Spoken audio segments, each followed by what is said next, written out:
मक्का मुअज़्ज़मा से Medina Munawwara के सफर में रास्ते भर तसव्वुर करें कि हुजूर सल्लल्लाहु अलैहि वसल्लम के दरबार में हाजिर होना है। ध्यान अल्लाह और उसके रसूल की तरफ रखें। मनासिक हज की अदायगी के बाद सबसे बड़ा शौक और जज्बा रोज़े रसूल सल्लल्लाहु अलैहि वसल्लम की हाजिरी के लिए मदीना मुनव्वरा के सफर का होता है। क्यों न हो, खुद अल्लाह ताला ने फरमाया, अगर तुम अपनी जानों पर जुल्म कर बैठे हो, मेरे नबी सल्लल्लाहु अलैहि वसल्लम के पास आ जाओ और मुझसे इस्तग़फ़ार करो। मेरा रसूल सल्लल्लाहु अलैहि वसल्लम भी तुम्हारे लिए इस्तग़फ़ार करे तो तुम मुझे तौबा कबूल करने वाला रहीम पाओगे। यह वो मुबारक सरजमीन है जिसको सरवर कायनात सल्लल्लाहु अलैहि वसल्लम के कदम मुबारक चूमने का फख्र हासिल हुआ है। इसलिए कमाल अदब और एहतियात के साथ यह ख्याल करते हुए कि इस्लाम, कुरान, काबा, ये सब नेमतें हुजूर सल्लल्लाहु अलैहि वसल्लम के तुफैल हमें मिली हैं। इस शहर में सबसे मुक़द्दस मकाम मस्जिद नबवी सल्लल्लाहु अलैहि वसल्लम है, जिसमें रोज़े रसूल सल्लल्लाहु अलैहि वसल्लम है। दुरूद शरीफ के विर्द के साथ मस्जिद नबवी सल्लल्लाहु अलैहि वसल्लम में दायां पांव रखते हुए दाखिल हों और दुआ पढ़ें। बिस्मिल्लाह वस्सलातु वस्सलामु अला रसूलिल्लाह, अल्लाहुम्मा इफ्तह ली अब्वाब रहमतिक। मस्जिद नबवी में दाखिल होते ही अगर मकरूह वक्त ना हो तो किसी भी जगह और रोजा मिन रियाजुल जन्ना में जहां जगह मिले 2 रकअत तहियतुल मस्जिद की नीयत से अदा करें। रियाजुल जन्ना में दुआ मांगिए कि अल्लाह, तेरे करम से इस मुकद्दस जगह में मेरा दाखिला हुआ है जिसको तेरे महबूब सल्लल्लाहु अलैहि वसल्लम में जन्नत का बाग कहा है। ए अल्लाह, जब तू किसी को जन्नत में दाखिल कर देता है तो उसे जन्नत से निकालता नहीं है, लिहाजा अब मुझे कभी जहन्नुम में ना भेजना। फिर निहायत अदब के साथ रोज़ा मुबारक की तरफ चलें। रोज़ा मुबारक की जाली में बड़ा सुराख हुजूर सल्लल्लाहु अलैहि वसल्लम के चेहरे अक़दस के सामने है। यहां निगाह नीची करके अदब से खड़े हो जाएं। ज़ेर लब सलातो सलाम पेश करें। बुलंद आवाज ममनू है, इसलिए आहिस्ता आवाज में पढ़ें।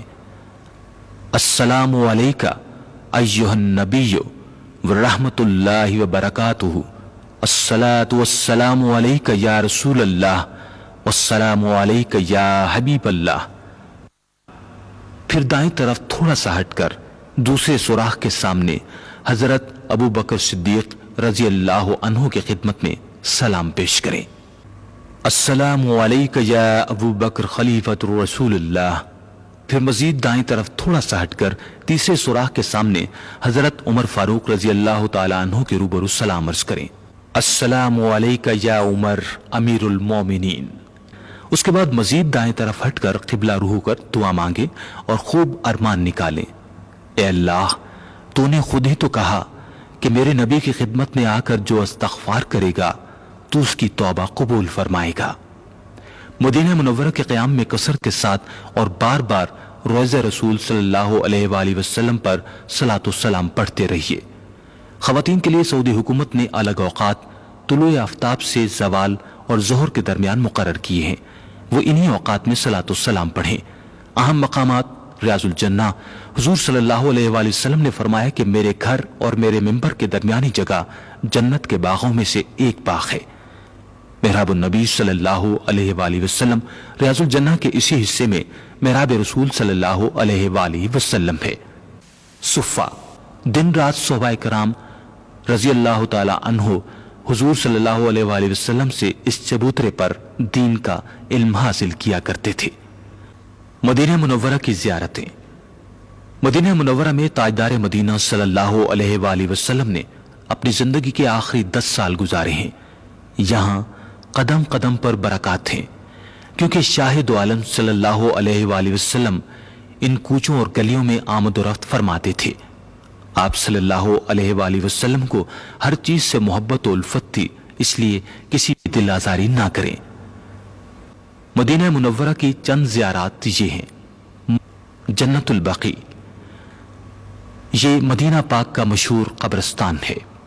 حضور صلی اللہ علیہ وآلہ وسلم نے یہاں دفن ہونے والے کے لیے جنت کی بشارت دی ہے، جہاں ہزاروں صحابہ کرام اور اہل بیت مدفون ہیں۔ نبی کریم صلی اللہ علیہ وآلہ وسلم ہر جمعے کو صبح کی نماز کے بعد وہاں تشریف لے جایا کرتے تھے اور ان کے لیے دعا فرمایا کرتے تھے۔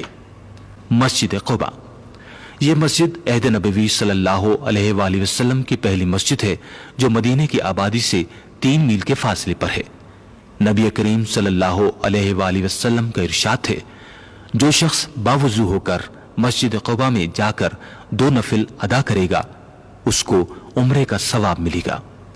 حضور صلی اللہ علیہ وآلہ وسلم ہر ہفتے کو صبح کی نماز کے بعد کبھی پیدل اور کبھی سواری پر وہاں جا کر نماز ادا کیا کرتے تھے۔ مسجد قبلتین، یہ وہ مسجد ہے جہاں تحویل قبلہ کا حکم دیا گیا تھا۔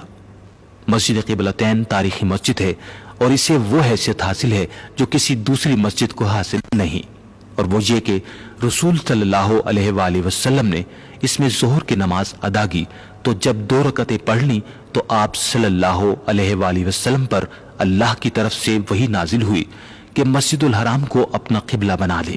چنانچہ رسول صلی اللہ علیہ وآلہ وسلم نے نماز کی حالت ہی میں بیت المقدس کی جانب سے بیت اللہ شریف کی طرف رخ پھیر دیا۔ احد پہاڑ، احد کا پہاڑ اپنی اصل شکل میں اب تک موجود ہے۔ حضور صلی اللہ علیہ وآلہ وسلم کا ارشاد ہے، احد ہم سے محبت کرتا ہے اور ہم احد سے محبت کرتے ہیں۔ مشہور معرکہ احد اسی مقام پر ہوا تھا۔ اس کے قریب شہدائے احد کے مزارات ہیں، ان میں سید الشہداء حضرت حمزہ رضی اللہ تعالی عنہ کا بھی مزار ہے۔ ہفتے میں ایک دن رسول اللہ صلی اللہ علیہ وآلہ وسلم شہدائے احد کے لیے دعا کے لیے تشریف لے جایا کرتے تھے۔ مدینہ منورہ کے تبرکات میں سب سے اہم وہاں کی کھجوریں ہیں، اور ان میں اجوا کھجور ایسی ہے جو حضور صلی اللہ علیہ وآلہ وسلم کو بہت پسند تھی۔ مدینہ منورہ میں کھجور کی منڈی ہے جہاں سستے داموں کھجور مل جاتی ہے۔ مدینہ منورہ سے رخصتی اور الوداعی دعا۔ آپ مدینہ منورہ سے رخصت ہوں تو 2 رکعت نماز مسجد نبوی میں ادا کریں اور رسول اللہ صلی اللہ علیہ وآلہ وسلم کے روضہ مبارک پر آئیں، الوداعی سلام عرض کریں، اپنے والدین، اقربا اور دوستوں کے لیے دعا مانگیں، حضور صلی اللہ علیہ وآلہ وسلم کی جدائی پر آنسو بہائیں اور دعا مانگیں، اللہ تعالیٰ آپ کو بار بار اور روزہ رسول صلی اللہ علیہ وآلہ وسلم کی حاضری نصیب فرمائے، آمین۔